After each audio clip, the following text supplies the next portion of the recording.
Hello नमस्कार जय हिंद साथियों। मैं आप सभी का स्वागत करता हूं हमारे इस यूट्यूब चैनल सक्सेस माइंड्स पे। दोस्तों आपको पता है कि इस चैनल के माध्यम से आपको बिहार एसएससी इंटर भर्ती एग्जाम्स की तैयारी कराई जा रही है और इसी क्रम में हम आपके लिए ला रहे थे विज्ञान के प्रश्नों को, साइंस के प्रश्नों को, जो कि प्रीवियस ईयर से रिलेटेड ही था। और आज हम फिर आपके लिए लाए 2018 के PYQs को, जो कि विज्ञान के ही है, जो हमारा सेट 8 होगा। क्लियर है? तो चलिए बिना देर के स्टार्ट करते हैं दोस्त और देखते हैं आज का हमारा पहला सवाल क्या है।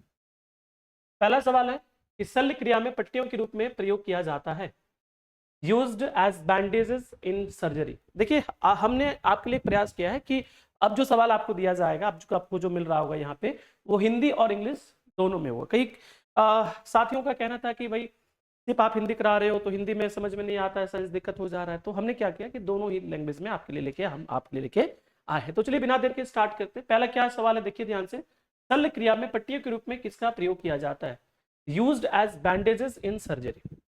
आपने देखा होगा कि जब किसी का हाथ क्रैक होता है, टूट जाता है, तो डॉक्टर साहब क्या करते हैं, पट्टी लगा देते हैं ना, एक सफेद प्रकार का पाउडर का क्या करते हैं, पेस्ट लगा के पूरा उसको बैंडेज वैंडेज करके रख देते हैं। तो आपको पता ही होगा कि इसमें किसका प्रयोग किया जाता है, बिल्कुल कैल्शियम सल्फेट का प्रयोग किया जाता है, यानी कि जिप्सम का प्रयोग किया जाता है। आपको पता है कि ये क्या होता है, कैल्शियम सल्फेट है तो CaSO4, और क्या होता है HAF कैल्शियम सल्फेट हेमीहाइड्रेट, और इसी का उपयोग किया जाता है। इसे पानी में मिला के फिर आपके पट्टी लगा दी जाती है ना, पेस्ट बना के। इसका उपयोग इसलिए किया जाता है मेरे भाई, क्योंकि ये जब सूख जाता है ना, तो सिकुड़ता उकुड़ता नहीं है ना, क्रैक वगैरह बहुत कम आता है, नहीं न के बराबर आता है अच्छे से लगाया जाए तो। जैसे क्या होता है, मान ली हड्डी टूटा है बीच में, तो क्या होगा, प्रॉपर वो अपने जगह पे रह पाएगा, अपने जगह पे बन पाएगा, ताकि वो हड्डी क्या हो, अच्छे से जुड़ पाए। तो इसका सही आंसर क्या होगा, कैल्शियम सल्फेट, यानी कि ऑप्शन हो जाएगा ऑप्शन नंबर ए। क्लियर है भाई? आगे बढ़ते। Where was the first wave energy based plant setup, तरंग ऊर्जा आधारित प्रथम संयंत्र कहां स्थापित किया गया। तो तरंग ऊर्जा से रिलेटेड हमने कुछ डेटा यहाँ पे देख के रखा है, आप पूरी तरह से पढ़ के जाए, है ना। आपको देखना है कि क्या क्या चीजें आ रही है। तो ऑप्शन तो बाद में देख लेंगे, पहले डेटा को पढ़ लेते हैं क्या हमारे पास है। तो आपको यहाँ पे जो दिया गया, भारत में वेव एनर्जी रिसर्च की शुरुआत 1983 में हुई थी, जब भारत सरकार के महासागर विकास विभाग ने IIT मद्रास को इस शोध के लिए कुछ पैसे उपलब्ध कराए थे। इसके चलते केरल के तिरुवनंतपुरम के विजनधाम में 1991 ईस्वी में 150 किलोवाट पायलट वेव एनर्जी संयंत्र स्थापित की गई थी। यह ऊर्जा से दुनिया का पहला वेब इलेक्ट्रिसिटी मशीन है जो ऑक्सीडेटिंग वाटर यानी OWC तकनीकी पर काम करता है। अब OWC तकनीकी क्या है, तो इसके लिए हमने भी यहाँ पे देख रखा है, ऑक्सीलेटिंग वाटर कॉलम इसे कहा जाता है। इसका फुल फॉर्म होता है, एक समुद्री ऊर्जा तकनीकी है जो समुद्र की लहरों से उत्पन्न होने वाली ऊर्जा का उपयोग करके बिजली उत्पन्न करती है, और इसी लहरों की गति और इनके उतार चढ़ाव यानी ऑक्सीलेशन जो होता है का उपयोग करके काम करने वाली प्रणाली के रूप में इसे जाना जाता है। इसे क्या कहते हैं, OWC। तो यहीं पे आपका ऑप्शन है, देखिए क्या है, तिरुवनंतपुरम। क्या है, तिरुवनंतपुरम। तो इसका सही आंसर क्या होगा, तिरुवनंतपुरम। राज्य की बात किया जाए तो ये तिरुवनंतपुरम किस राज्य में है, तो केरल राज्य में हो जाएगा। एकदम प्रॉपर जगह की यदि बात किया जाए क्या हो जाएगा, बेसिनजाम। कब शुरुआत की गई थी, 1991 ईस्वी में। क्लियर है? ये सारे डेटा आपको यहाँ पे मिल जा रहा है, एकदम इसी तरीके से, इसी ढंग से आप पढ़ के जाइए। सिर्फ सवाल को करके जाएंगे, जीएस में बहुत मुश्किल हो जाता है ना मेरे दोस्त, आपको पता ही है। तो चलिए अगले प्रश्नों की ओर बढ़ते हैं, नेक्स्ट सवाल को देखते हैं भाई मेरे। मेंडलीव की आवर्त सारणी में ऊर्ध्वाधर कॉलम को क्या कहा जाता है, वर्टिकल जो कॉलम होता है उसे क्या कहा जाता है। वर्टिकल कॉलम को क्या कहते हैं, ग्रुप कहते हैं। क्या कहते हैं हम, ग्रुप कहते हैं, आपको पता ही है। हॉरिजॉन्टल को क्या कहते हैं, आवर्त कहते हैं। क्या कहते हैं, आवर्त कहते हैं। यानी जो वर्टिकल जो कॉलम होता है उसे हम ग्रुप कहते हैं, और जो क्या कहते हैं हॉरिजॉन्टल कॉलम होता है उसे, है ना, उसे क्या कहा जाता है, पीरियड कहा जाता है, नहीं आवर्त कहा जाता है। बहुत इंपॉर्टेंट है, आप ध्यान से इन सवालों को करके जाएंगे। और देखिए हमने तो दोनों ही लैंग्वेज में देख रखा है, हिंदी इंग्लिश, आपको जिस भाषा में सही लगता है आप जरूर करें, ठीक है। नेक्स्ट सवाल देखिए, निम्नलिखित में कौन सी ऊतक का अंतरकोशिकीय क्षेत्र बड़ा होता है। Which of the following tissue has a large intercellular area या लार्ज इंटरसेलुलर स्पेस। तो भाई मेरे, आपने यदि प्लांट टिश्यू पढ़ा होगा तो आपने पैरेन्काइमा के बारे में जरूर पढ़ा होगा। और पैरेन्काइमा के बीच में क्या होता है, इंटरसेलुलर स्पेस बहुत अधिक होता है। देखो एक तो ये चीजें यहाँ पे कंफ्यूजन हो सकता है, जैसे एक आपने प्लांट सेल और एक एनिमल सेल पढ़ा होगा, तो वैक्यूल पाया जाता है, वो उसकी बात नहीं कर रहा है, वो तो कोशिका के बीच का एरिया है ना, वैक्यूल है, वो बड़ा पाया जाता है प्लांट सेल में। यहाँ पे उसकी बात नहीं कर रहा, यहाँ पे आपसे पूछा जा रहा है कि इन ऑप्शंस में से किसमें, है ना, इंटरसेलुलर स्पेस यानी सेल और सेल के बीच में जो स्पेस होता है वो सबसे अधिक होता है। तो सही आंसर क्या होगा इसका मेरे भाई, पैरेन्काइमा। क्या हो जाएगा, पैरेन्काइमा। अगला देखिए, हमने कई बार बोला कि डिजीज का सवाल देखिए हर एक सेट में आपको देखने को मिल रहा है, एक नहीं दो दो तीन तीन देखने को मिल रहा है। तो आप डिजीज वाला ने बड़े अच्छे से देखिए, हम बहुत जल्दी आपके लिए एक डिजीज का वीडियो लेके आएंगे, जितने भी रोग से संबंधित प्रश्न होंगे उस एक ही वीडियो में हम आपके लिए क्लियर कर रहे होंगे, ठीक है। दांत जिसे रिंगवॉर्म भी कहते हैं, होने का कारण क्या है, the causes of ringworm is, है ना, रिंगवॉर्म का कारण क्या होता है, रिंगवॉर्म एक फंगल डिजीज है, रिंगवॉर्म क्या है, एक फंगल डिजीज है, यानी कि इसका सही आंसर क्या होगा, कवक। क्या हो जाएगा, कवक यानी कि फंगी। क्लियर है, रिंगवॉर्म क्या है, एक फंगल डिजीज है, फंगस से होने वाला डिजीज है। क्लियर है, चलिए भाई आगे बढ़ते हैं नेक्स्ट सवाल की ओर। सांड के शुक्राणु को रखते हैं, है ना, the sperm of the bulls is kept. सांड के शुक्राणु को जो होता है ना लिक्विड नाइट्रोजन में उसे स्टोर करके रखा जाता है ताकि वो लंबे समय तक संरक्षित रहे, सुरक्षित रहे। तो इसका सही आंसर होगा तरल नाइट्रोजन में। इसका कारण ये है कि जो लिक्विड नाइट्रोजन होता है उसका तापमान बहुत कम होता है, यानी सोच लो कि बर्फ जैसा है ना, उसके अंदर डाल दो क्या हो जाए, फ्रीज हो जाता है, और उसे लंबे समय तक फ्रीज करने के बाद क्या हो जाए, लंबे समय तक वो सुरक्षित रहेगा। जब भी कृत्रिम यानी कि आर्टिफिशियल गर्भाधान जो होता है ना, जो गाय वगैरह को प्रेग्नेंट किया जाता है, तो उस समय उस सांड के शुक्राणु का प्रयोग किया जाता है ना, उसको उपयोग में लाया जा सकता है। तो इसका सही आंसर होगा तरल नाइट्रोजन में। बैंगनी रंग का तरंगदैर्घ्य होता है, the wavelength of the violet colour is. भाई जो भी कलर पूछे, थोड़ा सा नीचे आ गया सवाल ना, इसको थोड़ा सा मैं ठीक कर देता हूं।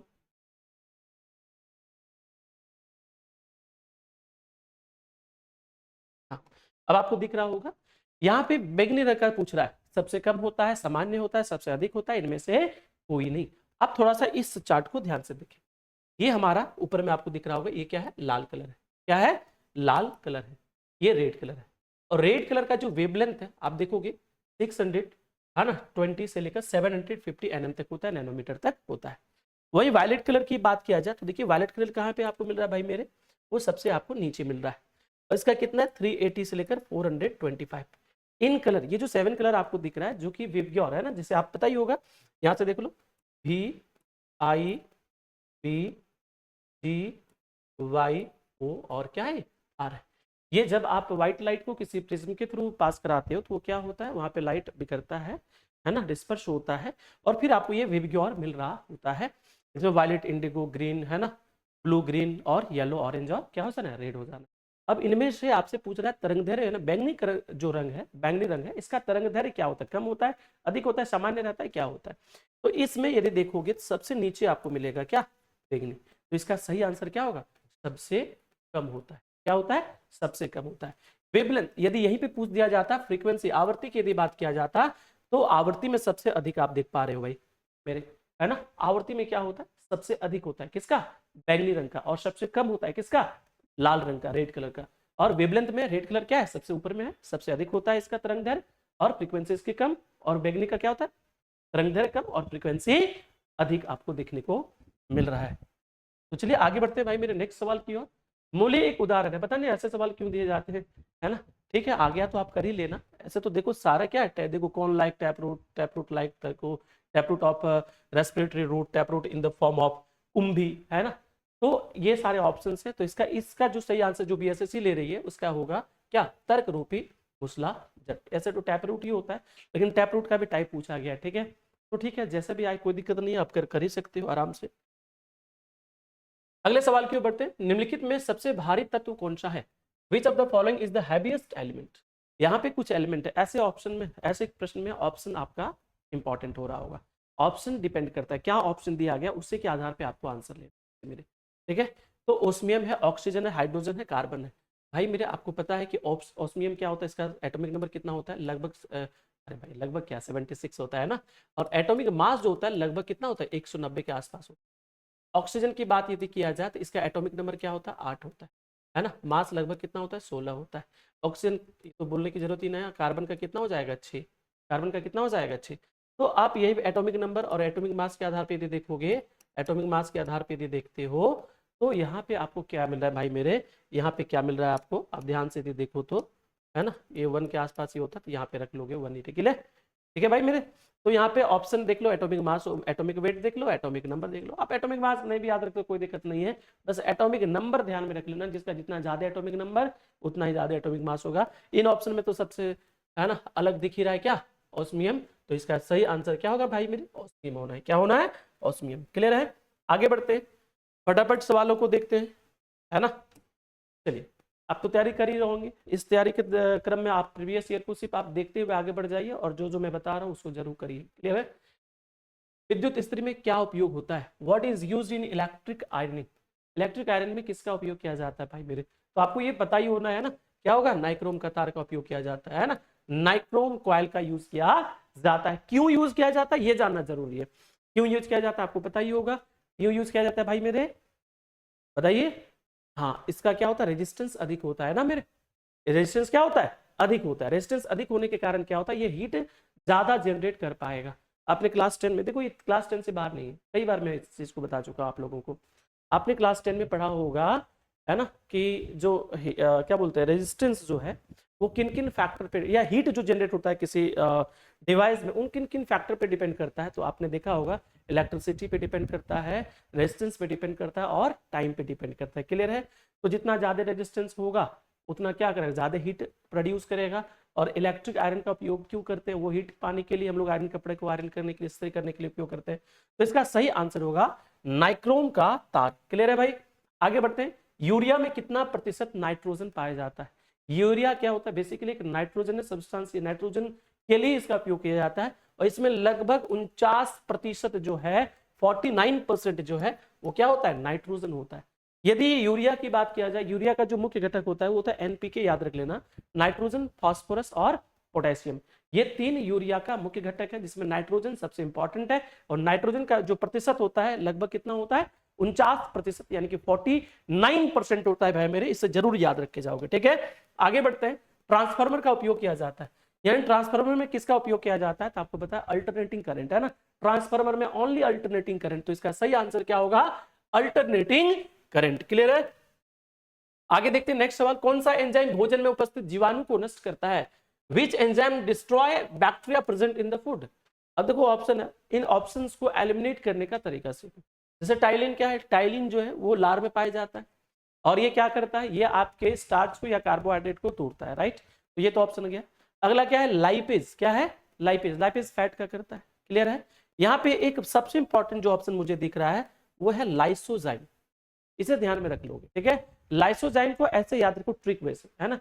जैसे लाइसोसोम है, आपको पता है कि लाइसोसोम को क्या कहा जाता है, आत्महत्या की थैली कहा जाता है, वो सेल को डैमेज करने का काम करता है। वैसे ही ये जो लाइसोजाइम है, ये लाइसोजाइम क्या करता है भाई मेरे, ये लाइसोजाइम आपके भोजन में उपस्थित बैक्टीरिया को, है ना, बैक्टीरिया को, भोजन में उपस्थित जीवाणु को नष्ट करता है, भोजन में उपस्थित जीवाणु को क्या करता है, नष्ट करता है। तो इसका सही आंसर होगा क्या, लाइसोजाइम। क्या हो जाना है, लाइसोजाइम, ऑप्शन नंबर डी।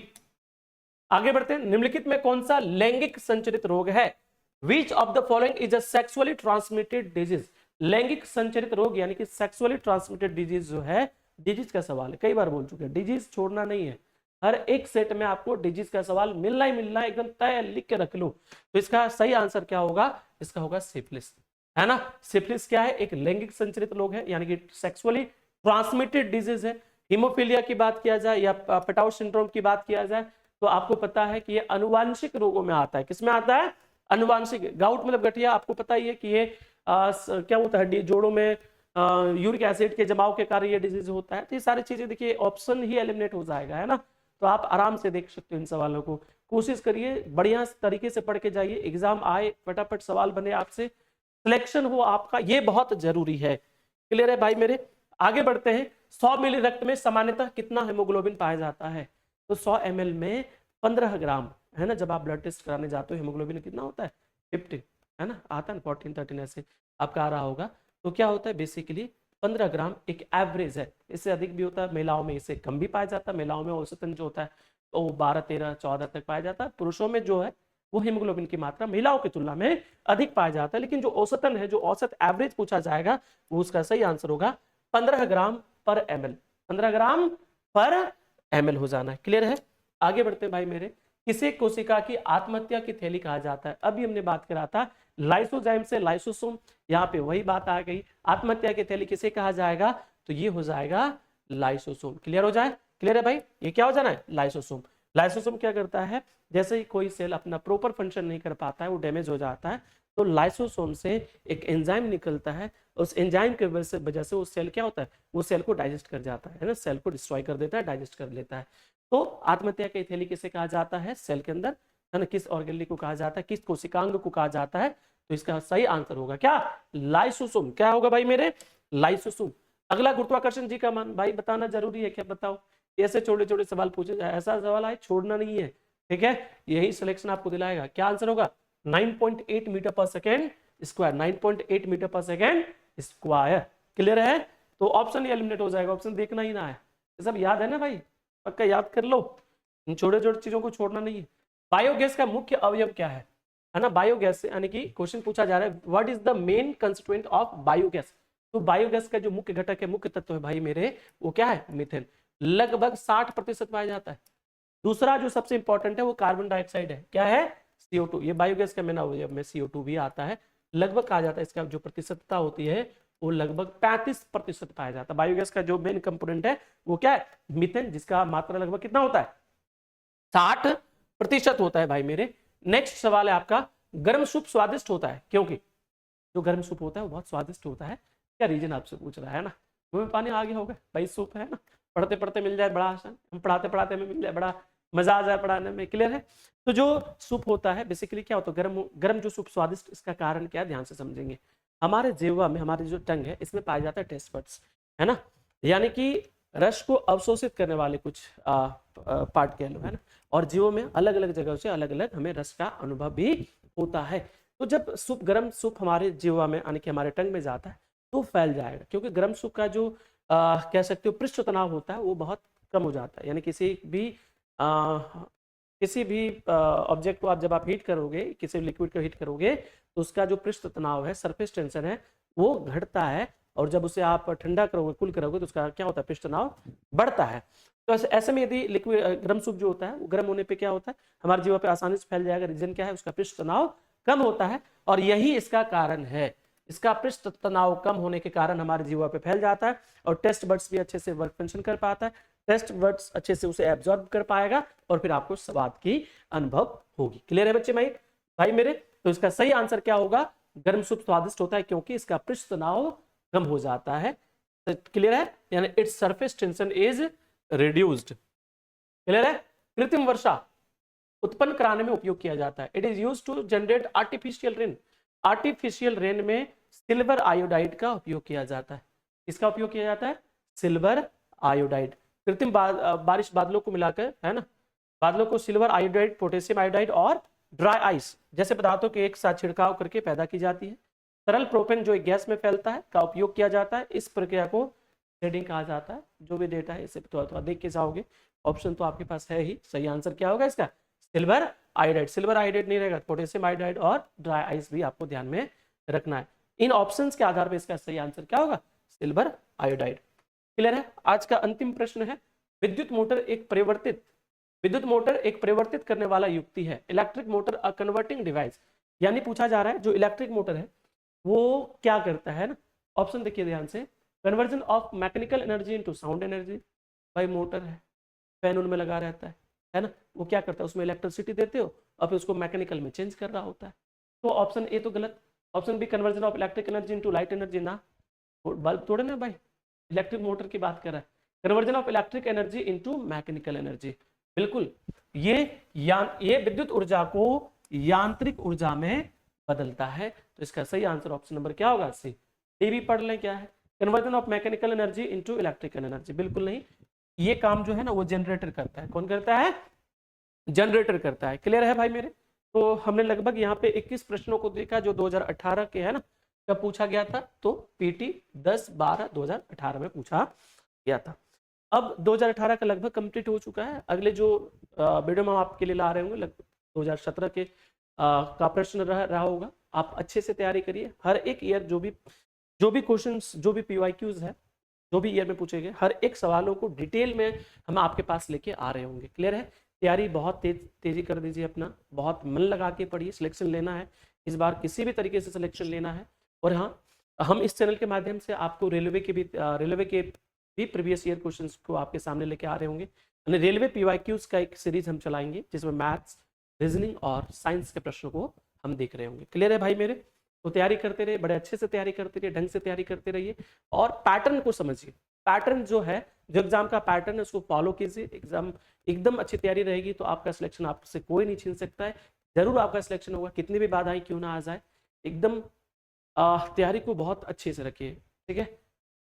तो चलिए मिलते हैं अगले वीडियो में, तैयारी करते रहिए, मेरी शुभकामनाएं आपके साथ है। हम लगे हुए हैं आपके साथ, पूरा चैनल आपके साथ लगा हुआ, मैथ्स वाले सर, रीजनिंग के सर आपके साथ लगे हुए, लगातार वीडियो आपको मिल रहा होगा। मेरी वीडियो थोड़ी लेट से आप तक पहुंच रही, कुछ रीजन था बीच में, कुछ काम आने की वजह से हम थोड़े दिन के लिए रुक गए थे। फिर हम आपके सामने इसी तरह एनर्जी के साथ लगे रहेंगे, लगातार वीडियो आपको मिलता रहेगा। तैयारी बड़े अच्छे से आप करते रहिए, लगे रहिए और हाँ, तैयारी जरूर करिए, सिलेक्शन आपका लेना बहुत जरूरी है। चलिए मिलते हैं नेक्स्ट वीडियो में, तब तक के लिए जय हिंद।